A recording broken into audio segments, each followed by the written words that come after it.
काँग्रेस आणि शिवसेना यांच्यामध्ये गट कारस्थान करून खोक्याचं राजकारण करून ईडी सीबीआय दबाव टाकून काही ना आमिष देऊन दोन पक्ष फोडले आणि या बिचाऱ्यांना वाटतंय की आमदार आमच्याकडे आले तर त्या आमदारांना निवडून दिलेले मतदार आपोआप आपल्याकडे येतील. तर तसं घडणार नाही. निवडणुकीमध्ये नेते कुठे आहेत आमदार कुठे आहेत याचा निर्णय होणार आहे. म्हणजे महत्वाची निवडणूक.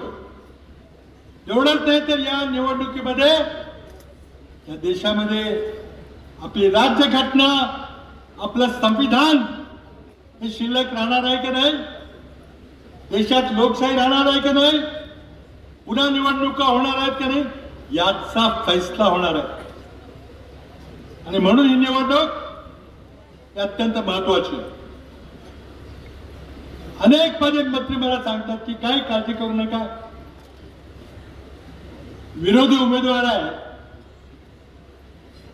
त्याला राष्ट्रवादी काँग्रेसचे 3दा खासदार म्हणून पाठवलं, एकदाही आम्हाला भेटायला कधी परत आला नाही. आम्ही इथे काही मदत देणार नाही. कृपा करून बेसावध राहू नका.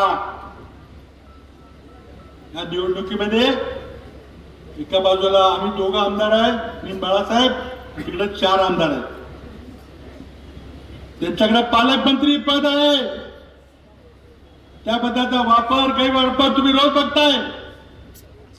आणि एवढंच नाही, संबंध एकनाथ शिंदे फडणवीस अजित पवार सरकार, त्या सरकारच्या विरोधात आपल्याला लढायचं. आणि तेव्हा बेसावध राहून चालणार नाही. उमेदवार आला नाही उमेदवाराला पुढे मत देणार असं म्हणू नका. या सरकारशी आपल्याला लढायचं. आज आपल्याला माहिती आहे की जेव्हा विरोधी पक्षाच्या उमेदवारानं गद्दारी केली, 3दा निवडून दिला असताना लगेच खासदारकीचा राजीनामा देऊन पक्ष बदलला, पुन्हा रिंगणात उतरले आणि त्यावेळेला निवासरावने 90,000 मतांनी पराभव केला. त्यावेळेला तर 2 पक्ष होते, आता 3 पक्ष आहेत. आता पराभवाचं मार्जिन किती वाढलं पाहिजे? तीच माझी अपेक्षा आहे. पाटण तालुक्यातून, पाटण मतदारसंघातून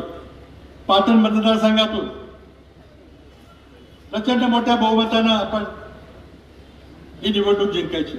या निवडणुकीमध्ये 5 महत्वाचे मुद्दे: महागाई, बेरोजगारी, शेतकऱ्यांची परिस्थिती, त्यांच्या आत्महत्या,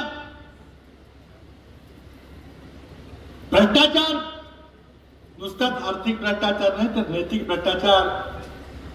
ज्या प्रकारे सरकार पक्ष फोडून सरकार स्थापन करण्यात आलं,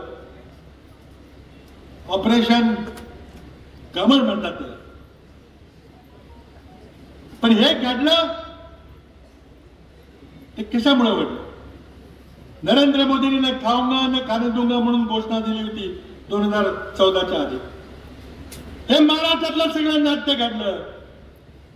नरेंद्र मोदींच्या आशीर्वादानं, राजाश्रयानं, त्यांच्या मान्यतेमुळे, त्यांच्या अप्रुव्हल मिळाले.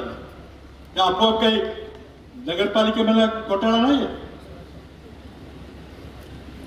ते नरेंद्र मोदींनी महाराष्ट्रातले महाविकास आघाडी सरकार पाडलं. पहिल्यांदा शिवसेनेमध्ये फूट पाडली, नंतर राष्ट्रवादीमध्ये फूट पाडली. आणि त्यामुळे त्यांना न खाऊंगा न खाणे दूंगा म्हणायचा अधिकार नाही आहे. ईडी सीबीआय इन्कम टॅक्सची भीती, काही जणांना राज्यसभेच्या तिकीट दिली, काही जणांना पैसे दिले, खोक्यांचा बाजार केला, घोडा बाजार केला. महाराष्ट्राची जनता, महाराष्ट्राची गरीब डोंगर कपारीमध्ये राहणारी माणसं ही गद्दार नाहीत. त्या गद्दारांना धडा शिकवल्याशिवाय राहणार नाही. आज इंडिया आघाडीच्या वतीनं, महाविकास आघाडीच्या वतीनं, राष्ट्रवादी काँग्रेसच्या वतीनं शशिकांत शिंदे यांना उमेदवारी दिली. अचानक दिलेली पूर्वतयारी नव्हती. पण तुमच्यासारखा अशा डोंगरी भागातला उमेदवार आहे, चावली खोऱ्यातला उमेदवार आहे. पाटण मधल्या डोंगरी भागाची दुःख त्या चावली मधल्या सुपुत्राला माहिती आहे. माझ्या मंत्रिमंडळामध्ये मंत्री म्हणून त्यांनी काही दिवस काम केलेलं आहे. तर कुठं ना कुठेतरी काहीतरी गैरमार्गाचा वापर करून दहशत निर्माण करायचा प्रयत्न चाललाय. पण शशिकांतजी तुम्हाला सांगितल्याप्रमाणे तुमच्याशी प्रामाणिकपणे 5 वर्ष खासदार म्हणून काम करतील, तुमची कामं करतील. आज माथाडी कामगार चळवळीतून पुढाकार नेत आहेत. आपल्या पाटण तालुक्यातली काही माणसं बुड्या मारतात, पण संबंध माथाडी कामगार चळवळ ही शशिकांत शिंदे यांच्या मागे आहे याची निश्चित. आज या ऐतिहासिक निवडणुकीमध्ये स्वतः आदरणीय पवार साहेबांनी ज्या जिद्दीनं संबंध महाराष्ट्र ढवळून काढलेला आहे. विदर्भ काय, मराठवाडा काय, आपला परिसर काय, त्यामुळे 7 तारखेला मतदान होताना आपल्या भागात तर निकाल लागेल, पण महाराष्ट्रात संबंध निकाल लागल्यानंतर आपल्याला कळून येईल गद्दारांना गद्दाराची जागा दाखवली जाईल. 3 पक्ष एकत्र आहेत. मला कार्यकर्त्यांना विनंती करायची, काँग्रेसच्या कार्यकर्त्यांना विनंती करायची, आपल्या बूथ कमिटी काही झाल्यात, काही झालं नाही. हर्षद कदम यांना विनंती करायची, तुमच्या बूथ कमिटी काय झालेल्या आहेत, तिघे एकत्र बसा. एकही बूथ मोकळा राहिला नाही पाहिजे. एकाही बूथ मध्ये मतदार यादी वाटून घ्या, घरी जावा, पॅम्पलेट उमेदवारांची द्या. काही प्रश्न असला तर सांगा. अगदी शेवटच्या क्षणापर्यंत दिवस रात्र एक करून या निवडणुकीमध्ये आपल्याला लढलं पाहिजे.